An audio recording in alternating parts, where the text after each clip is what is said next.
We're talking about 100 years. And I haven't been around quite that long. I'm close to it, but not that much.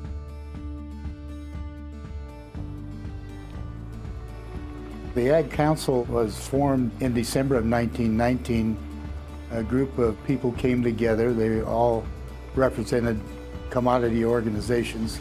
They came together at the Palace Hotel in San Francisco. At that time, a number of commodity organizations had come into being, and they were having a problem at the state capitol with the way they were being represented. They were not speaking with one voice. The commodity organizations were coming in and presenting conflicting testimony at hearings and that sort of thing. So they thought they needed an organization that represented them. But that came together, I believe, in December.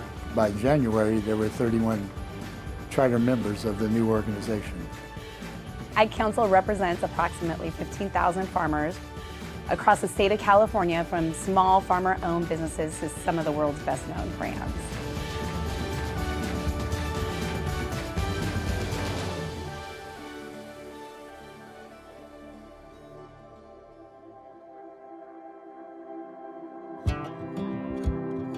We are dealt a lot of challenges here in California, but we try to find ways to make those challenges into opportunities.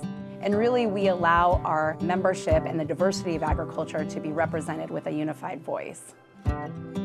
Ag Council serves an important role as captain and sometimes cheerleader to pull all hands on deck in agriculture. I know at Blue Diamond that they've been successful in getting not only our staff, but our growers involved with key decision makers, key influencers, to tell our story and tell the story of California agriculture in a way that we wouldn't be able to pull off standing alone as Blue Diamond. Ag Council of California really understands the issues of agriculture, I think, better than any other group out there. They're not encumbered by any policies or any groups nationwide that we have to comply with. So I think their independence from any national groups is really important. I think they have great leadership that really understands the issues in California, and they really build bridges to reach solutions that are best for our industry. One of the things the Agricultural Council is well known for is really knowing the details of what's in a bill or what's in a proposed regulation. And that's critical, especially during the lawmaking itself, but even more so when you get over to the regulatory side. It's a slow, tedious process, and knowing what's being proposed and where there might be some things that need to be improved to actually make it work the way it was intended is critical to being able to influence it for the best outcome for all of the parties involved. Agricultural Council does a great job on that. Our members are the best. Not only are we so proud to represent the brands that we do, because so many of them trade on international markets and have issues that I would say are bigger than California. They have a global perspective when it comes to the types of conversations we're having here in Sacramento. They realize that there are lots of other unmet needs in the state, and they really want to figure out if there's a way for agriculture to provide part of the solution. So they give the staff the flexibility to participate in those conversations in a very meaningful way. We've been in business 105 years. It's a passion. I don't care if you're farming 10,000 acres or 10 acres. It's still a passion. What I like about Emily and Trish and Jennifer and her staff is they feel that emotion in us as agriculturists about what we do and how we've come through the years and generations.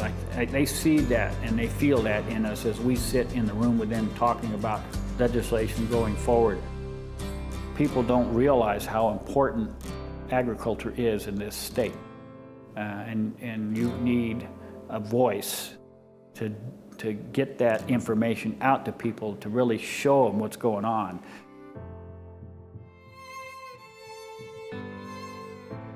I mean, it's a sense of national security, right? We're in the most productive agricultural valley in the world with the right political climate to be able to produce and feed the nation plus some, and help feed the world. So, I mean, we're in a really special spot to have that. So We need Ag Council to maintain the farming here, our security and the economic impact in California that it has providing jobs and stuff. We realize that the state has almost 40 million people in it, and 9 times out of 10, an issue is not brought up because of agriculture. There's some sort of other unmet need in the state, and so we really walk into these issues with a listen-first approach, try to understand the underlying goal of what a legislator or somebody's trying to achieve, and try to figure out Ag's potential solution to that challenge. We're able to take a look at the issues about 2 to 5, sometimes 10 years ahead of when the issues are going to be impacting our membership. So whether it's a labor regulation or water, we are their eyes into the future, really, as it relates to the legislative and regulatory issues. A very great recent example regards safe drinking water and the efforts of Ag Council working with unique partners in the environmental justice community to provide solutions to an important problem for safe drinking water. And Ag Council was successful in creating that dialogue, and while it's not finished yet, we see great opportunity coming out of this to create safeguards for agriculture while solving a very important local problem. A couple of years ago, we wanted to get cap and trade extended, and the Agricultural Council is one of a small handful of people and organizations that were in the room to help make it happen by negotiating directly with the governor, with his then chief of staff, his top legislative aides, to be able to help put together a package that would include the investment, the understanding that investing in voluntary practices, support with technical assistance would help agriculture, help us as the state of California achieve the goals that we were trying to achieve by extending the cap and trade program.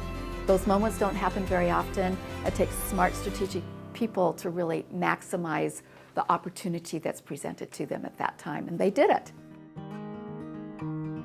The Buy American thing is to have suppliers and buyers of food products buy American products before they go and buy products from international sources. There was a bill passed by the federal government and no one was complying with it. Ag Council realized that people weren't complying with it, so they did an audit along with the legislature and realized that yes, no one was following the rules. Ag Council put forward some legislation to make this thing stick. It didn't lead to immediate sales the following day, but what it's done is changed the thinking of the people that are buying products for our institutions in California. And we've seen a slow increase of sales because of that initiative. It's made a big difference over the years. This is more than just a business, and anyone that's, run a small family-owned business knows how much, blood, sweat, and tears go into it, especially through 4 generations now. So, if there's consumers that, maybe attack the way we do something, it's a very personal attack for us because it's our livelihood and it's the thing that we take pride in on a daily basis, and we work really hard to maintain what we do and do it right. Having Ag Council communicate that for us and that passion is so important. We don't have a lot of time to do it ourselves, obviously, because we're busy with families and business day to day, and it never stops. I have great role models that have come before me, and so I hope we can do the same and continue it on for another couple generations.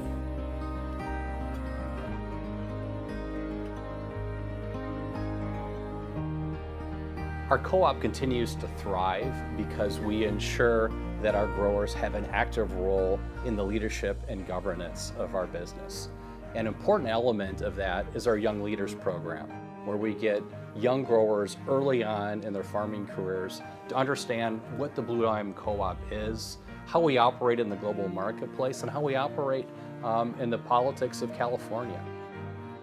Ag Council helps us to connect our young leaders with the important voice that they need to learn and have with our California State Legislature. In fact, we go through training with Ag Council and our young leaders. We have opportunity to spend time meeting with legislators and training. And then we have a full day at the legislature with our young leaders that gives them the chance to understand what their voice can and should be. As we look toward the future, we recognize that we are operating in the most ambitious state in the nation as it relates to environmental, labor, and climate goals. And we are in the room strategically working out ways to ensure that Ag is part of the solution. No matter the issue, no matter the controversy, I feel like Ag Council is always there to represent the voice of agriculture. Emily and her staff, they're fantastic for what they do. It's an essential organization. There is no doubt. They have a tough job and they do a great job, and I thank them every day. I love working with people who are that dedicated to their jobs. So let's have some fun while we do this hard work. And when I came to work for the Ag Council, it was an all-men organization. Now it's all women. And things seem to be moving a little bit better and faster than they used to. Thank you to our members for your ingenuity and vision that got us here to this Centennial celebration. I would like to particularly thank those members who have walked with us for 100 years. Blue Diamond, Sun-Made, Sun-Kissed, and Sun-Sweet. What a tremendous partnership. And for all of our members, thank you for continuing to support our work. We are here because of you, we are here for you, and we are here to celebrate you. Congratulations, Ag Council.